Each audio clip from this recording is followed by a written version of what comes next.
I heard a clear voice of a young woman. I honestly wasn't playing a video game or anything. I definitely wasn't asleep either. The voice had definitely rung in my head. A quest alert floated in the air. No way, not again. I hesitated for a second before opening it, hoping for better luck. Ping. Daily quest: strength training push-ups 100 times, incomplete. 0 100 sit-ups 100 times, incomplete. 0 100 squats 100 times, incomplete. 0 100 run 10 kilometers, incomplete. 0 100. Seeing this made me groan. Ugh, how many more times do I have to do this? E-rank hunter Jinwoo Sung. The nickname stuck with Jinwoo wherever he went. When it came to his abilities, Jinwoo was a bit tougher and healed a little quicker than most people. Because of this, he often ended up getting hurt in one way or another. He had nearly died multiple times but kept coming back. Jinwoo definitely didn't like being a hunter. The job was super risky, people treated him poorly. And the pay wasn't great either. If not for the health insurance from the Hunters Association, he would have quit a long time ago and found a normal job. But he couldn't afford to stop working. His mom needed expensive hospital treatments that cost a lot of money each month, and Jinwoo had no other way to pay for them.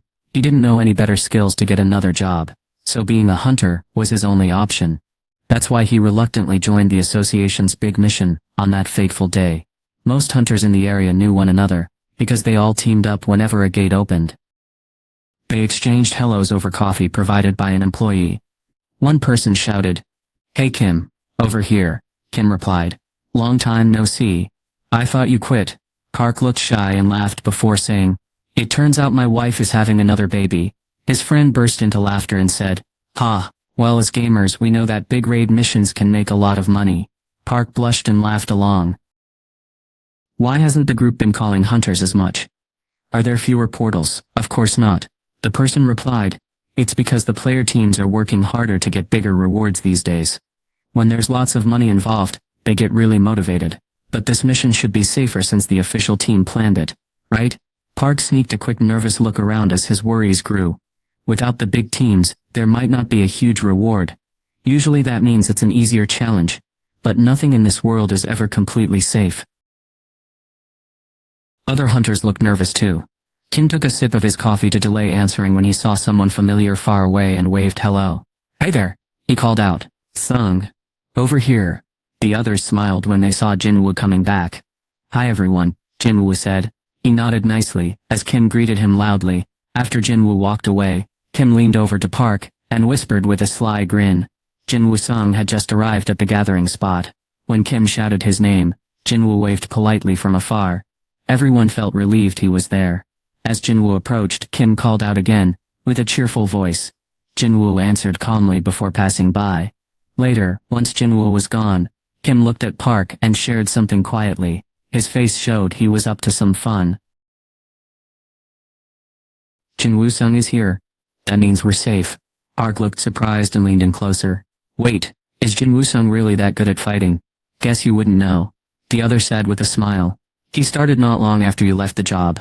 Everyone knows Jinwoo Sung now, but if he's so strong, why does he work for the group?" Park asked curiously. Kim's smile disappeared. He shot Park a sideways glance. "Do you know his nickname?" "Why should I know that? Stop dragging this out. The worst hunter alive." "What the worst? Is Jinwoo Sung really that bad?" Someone asked. "He's called the weakest hunter for a reason." Another person said, "Everyone knows Jongin Choi is the best hunter in Korea." Park looked confused. Why did everyone cheer so much if Jinwoo can't even protect himself? What happens if we need him in a tough spot? The group fell silent. Most of them had assumed Jinwoo would be strong because he was part of the mission team. Now they wondered if relying on him was a mistake. Kim giggled at Park's confused face and nudged him. "Any mission with Jinwoo must be simple," Kim said. "The group never gives him tough jobs. After all, they don't want to risk being blamed if he dies." Park finally looked less worried. "Really?" Park's wife asked, very worried. It's been a while since his last raid. To tell the truth, he was nervous too. But Kim's words made him feel better. Kim said, "We heard Sung spent a week in the hospital, after getting hurt in an E-rank gate." Yes, the association didn't think it would happen. So they didn't send a healer at all. So he was hospitalized for a week. Kim gave Park a quick look. "Shosh, Sung might hear us." "Oops," Park whispered. still glancing at Jinwoo. He thought Jinwoo was too far to hear them, but he was wrong. I can hear everything. Pal. Jinwoo forced a smile, and acted like he didn't see their stares. These were moments he regretted his sharp hearing. The mission wasn't ready yet. Did he come too early? Jinwoo looked around for something to do before heading over to get coffee. May I have a cup? He asked. Oh, Hunter Sung, I'm really sorry, someone replied. Jinwoo rubbed his nose because the cold winter wind stung it. It was one of those days where even coffee couldn't help his was gone. Why won't you quit being a hunter? Joo-hee Lee asked while using her magic to heal him. Her arms crossed, she looked upset. I didn't ask for an apology, she said sharply. Jinwoo lowered his head and stayed quiet. I asked because I'm worried about you. If you keep fighting like this, you might get into real danger someday. Jinwoo looked over Joo-hee's shoulder at his colleagues who were fighting. These gates led to dungeons. This particular dungeon was a D rank. More than a dozen hunters were handling the magical creatures without much trouble. Jinwoo had discovered that being a healer in high-level raids was harder than he could handle. Usually healers stay back to help the injured team members, but Jinwoo often ended up needing healing himself. He was known for getting hurt almost every time they fought monsters. Joo-hee asked him gently, why don't you just stop if it's so tough? Jinwoo shook his head firmly and said nothing. He kept his private life secret from everyone else. This is what I like to do, he said. Without it, I'd be super bored. Joo-hee frowned at him. If you spend too much time on this, she said, you might end up dead next time. Jinwoo didn't see that coming, and suddenly laughed out loud. Joo-hee kept telling him to be careful. Osh, don't laugh. You'll make yourself bleed. Jinwoo couldn't stop laughing. Who talks like that? These days, his friend asked, grinning. Who do you think, that old guy sitting way over there? Mr. Kim Jinwoo chuckled a bit more. He spotted the man at the far end of the room. Oh man, that guy, as they joked. Jinwoo was finishing his checkup. Unfortunately, it was already too late for him. The raid was nearly finished. His expression turned serious. Today I only managed to defeat one monster, Jinwoo said to himself. To make things worse, it was just an E-rank beast. He tossed the essence stone in his hand. Even though it was the weakest type, the stone from a low-grade monster was barely worth 1,001. It was a very small reward for putting himself in danger. People say an essence stone from even a C-rank magic beast could be worth over 1,000,001. However, Jinwoo barely qualified as an E-rank hunter and couldn't handle a C-rank beast. Someone in their group shouted, "Hun." Another entrance. Hunters nearby turned curious. No way. Check this out. Just like the first hunter said, there was another dungeon hidden here. Hunter Song, whose weathered face showed he had been around a long time, studied the entrance with big eyes. A second dungeon. I guess these things are real. The cave was dark and a bit spooky, making it hard to see far in. Song used his fire spell, which was his best move. He threw it into the cave. The flame lit up the dark space inside. The tunnel went on forever. After a while, the fire lost its energy and fell to the ground. It glowed faintly for a moment, then went dark. The cave turned dark again. Song, who was leading everyone, called out, "Everyone come together, please." Jinwoo had just finished his treatment, so he joined with Joo-hee. Song looked around at the group before speaking. "We know a door won't shut until you defeat the big bad guy inside. We cleaned up everything outside, but this door still works just like new. That makes me think the boss must be hiding in there," Song said, pointing to the secret tunnel entrance. Song's friends looked at each other and nodded, agreeing with his plan. They all knew there was no other choice. Song kept going. "The rules say we should report this to the association and wait for instructions. But we'd get almost nothing if other hunters came and took our reward before us." Everyone's faces turned serious. Park, who needed money because his wife was pregnant, looked really worried about this plan. Taking care of a new baby is expensive these days. If they didn't get paid well, it wouldn't feel worth the danger he faced during this raid. "That's why I don't want to leave this dungeon without defeating the boss," Park said. "What do you all think?" Everyone stayed quiet, thinking hard. No one could be completely safe here. It was a lower level place, but that didn't make it any less risky. Song cleared his throat to get everyone's attention. "We're 17 people total, so let's make a plan. Once we decide something, no one can complain later. Sound fair?"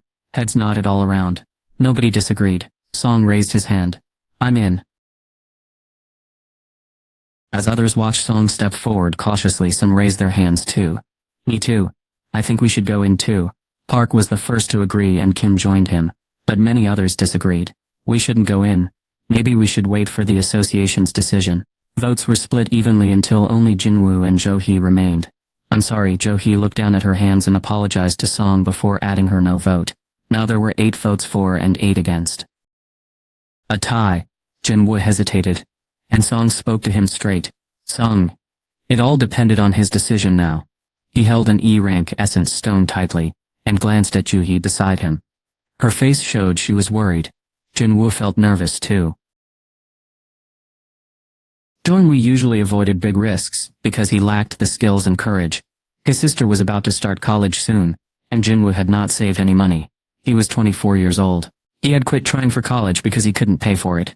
He didn't want his sister to end up in the same situation. Right now there was nothing but lint in his pockets. Park wasn't the only one who needed a lot of money fast. Jinwoo quickly raised his hand. I'm going in too. A small sigh came from next to him. The tunnel went on and on. Song was one of the strongest hunters who led the group. He lit their path with a small flame he created, keeping it cupped in his hand. Kim walked beside him. Aren't we going too far? We need to start thinking about when we should leave. How long have we been walking? Kim checked his watch. About 40 minutes. Since the gates close an hour after defeating the boss, we still have around 20 minutes left. We should head back if we can't find the boss by then. Song nodded quietly and pointed over his shoulder. It's dark up ahead, so stay behind me, Kim. Kim looked at the small glow before pulling out his phone and turning on the flashlight. The road lit up suddenly. Song glanced between the firelight and the phone, then silently started searching his pockets. Jinwoo, who had been hurt badly earlier, and Jo-hee, who wasn't good at fighting, walked at the end of the group. Jinwoo rubbed the back of his neck. Hey, I'm sorry, what for? Making you come here. I'm fine, don't worry about it. Jinwoo glanced at Jo-hee's face. She looked really upset. He twitched a bit, and tried again. Are you okay? Jo-hee spun around. Of course not. Are you kidding me? Just a little closer. And the creature might have hit your heart. And what about those cuts on your wrist and leg? Healing you was really hard, but now you want to go into another dungeon without knowing what's inside. She talked so fast he just stood there listening in shock.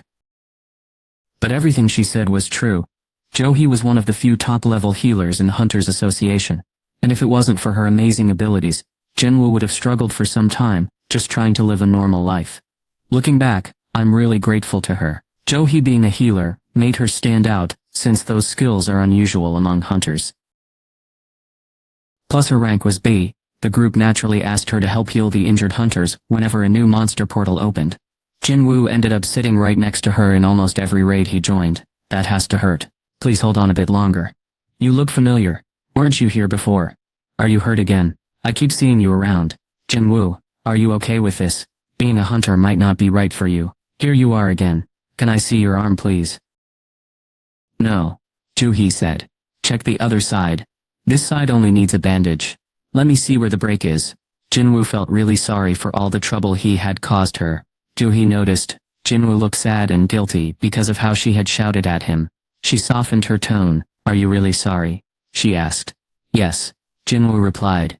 She thought about something for a moment, then glanced shyly at Jinwoo with a small smile. Jo-hee said, if you're really sorry, take me out for dinner. He stared at her in surprise. Her mischievous grin made him think she was a teenager.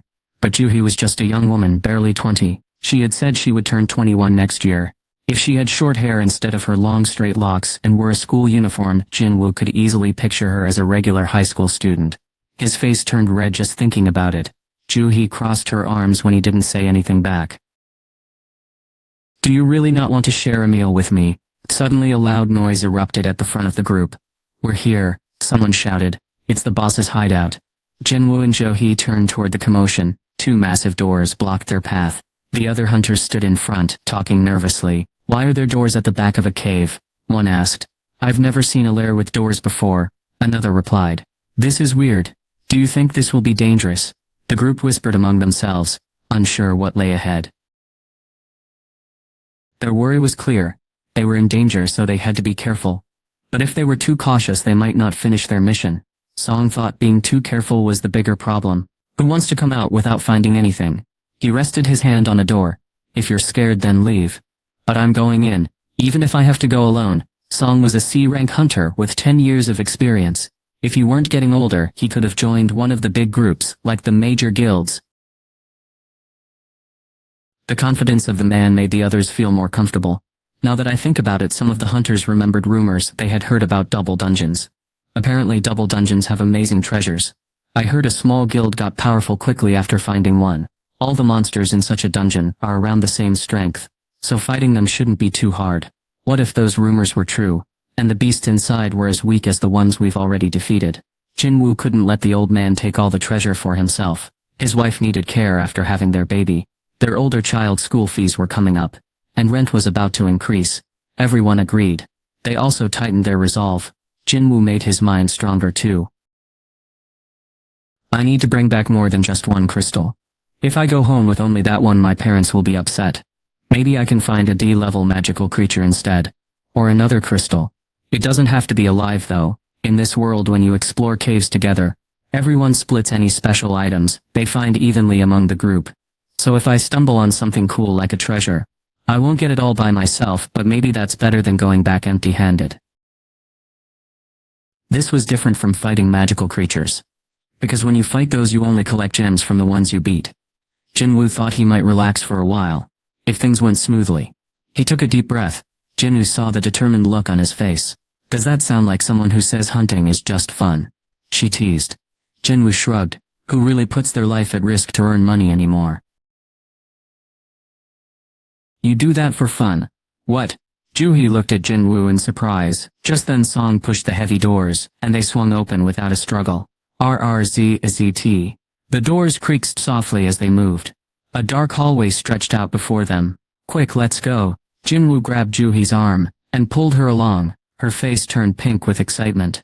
Torches on the walls flickered to life when they stepped inside. Parts the room lit up, showing a wide space filled with strange objects. What? Who lit the torches? I've never seen a dungeon like this. Something's really weird here. They looked around. The room felt like an ancient temple, old and damp, hidden underground. Moss grew in the cracks of the floor, walls, and ceiling. Some hunters pulled back, shivering. Why did I just get the chills? Doesn't it feel like someone's watching us? A few braver hunters moved deeper into the room, while others stayed back scared. Cut that out. Someone snapped. Let's finish this and leave. The lair was huge, bigger than anything they had seen before. The ceiling arched up into a huge dome, creating a space as big as several stadiums put together, or even larger. Even though it was enormous, the room somehow felt cramped. Is that? No way. That can't be the boss. On the far side of the room sat an enormous statue on a throne, almost its size. It looked like a giant god. Pooh! Voices erupted from everyone. The sight reminded Jinwoo of the Statue of Liberty, but much bigger and way scarier. Would the Statue of Liberty be about the same size if she were sitting on this throne? Even though Lady Liberty is modeled after a female figure, and the statue looks like it was based on a male, its huge size made them think of her again. This one might actually be bigger. The hunters swallowed nervously as they stood before the enormous statue's feet. They were nervous, wondering if this might be the boss. The statue stayed still. Relief came over everyone. Song let out a breath. Let's split up. Now feeling better, the group spread out and started searching. I don't see anything that could be considered a beast, someone said. Right, never mind a beast, one person added. I don't even see a single bug. The room was really big but not very complicated in design. Many torches hung on the walls and statues of guards slightly taller than most people stood around them. These are amazing. They look like works of art. Each statue held something different. Some carried weapons while others had books, musical instruments, or even more torches. They're kind of cool, Song said, finishing what Kim had started to say. They looked like temple statues. He noticed something under his feet. Is this a divination circle? In the center of the temple was a strange symbol he had never seen before.